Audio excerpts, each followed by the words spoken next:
Welcome to the discussion on Specific Relief Act. Specific Relief Act was passed in the year 1963. Okay, as all of you already know, specific relief refers to the relief, that is the remedy which is required from the court. The remedy which is required from the court is specific in nature. When we say that the remedy which is required from the court is specific in nature, we are not saying, see, for that purpose if you have to go, all the remedies that we seek from the court are specific in nature. Because when we write the prayer, we say, Your Honor, we need partition. Please allow this petition for partition. Please allow this petition for maintenance. Please allow this petition for declaration and question. Please allow this for getting the legal hair certificate. So for each one that we file, there is a specific remedy. And we do ask for the specific relief. But this is not what we are talking about in the Specific Relief Act. Apart from this, of course, we are talking about the remedies that we specifically say before the court. But when we are doing that, what other specificity are we talking about? This is the specific as per the contract or as per the right.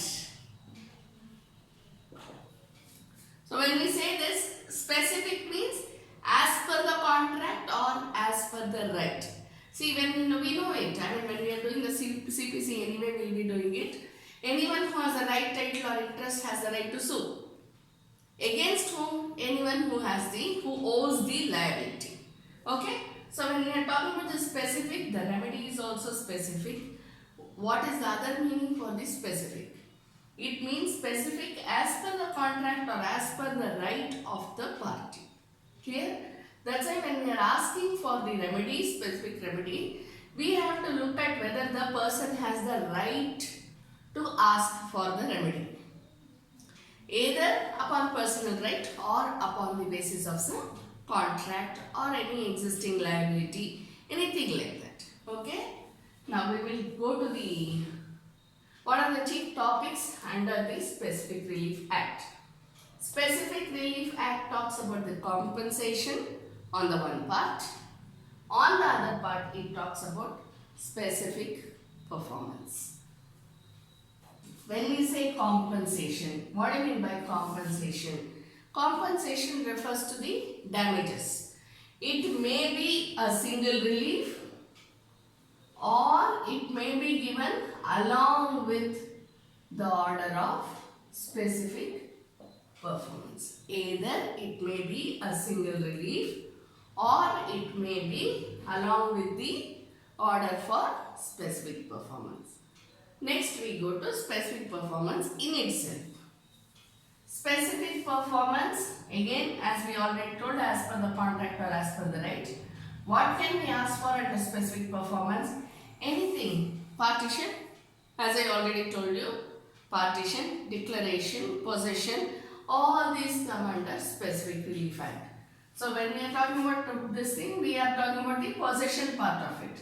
Now possession, it can be for movable or immovable property. Please keep in mind, we don't have any special provisions.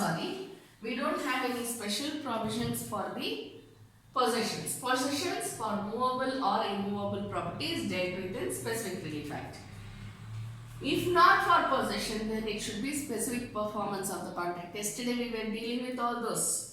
The builder, if he has to give the possession of the property, he has to give the possession of the property. If he is still constructing the building, then he must construct the building. So whatever is given under the contract, that has to be performed. So when there is a specific performance order, the order is for specific performance of whatever is there in the contract. Either the whole contract or part of the contract. Right? Or the part which is deemed to be the whole. We were discussing it yesterday in the Contract Act. But again, as we know, Special Relief Act is a part of the special contracts. So you should apply all the principles of the general contract here. Okay. Then next we go to injunctions. Injunctions, again, it is a restraining order which we have as temporary injunction and permanent and mandatory injunction.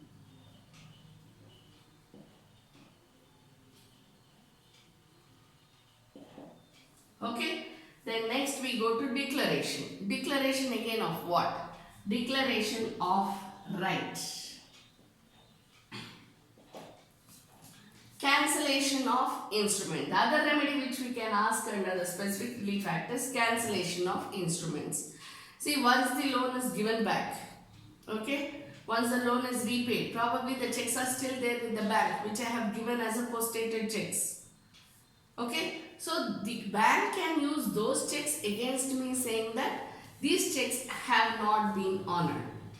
But while it says so, if I have already transferred it to the bank by an F transfer or something like that, by getting a DD, whatever it is, but I have repaid the loan, then I can apply to the court for cancellation of instruments. So these are all the reliefs which can be got under the specific relief act. Now we go to each of them one by one. Okay.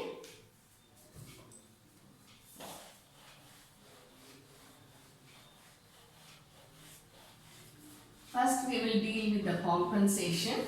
Compensation, as we have already discussed, it can be either single order. That means what? It shall be the order only for compensation.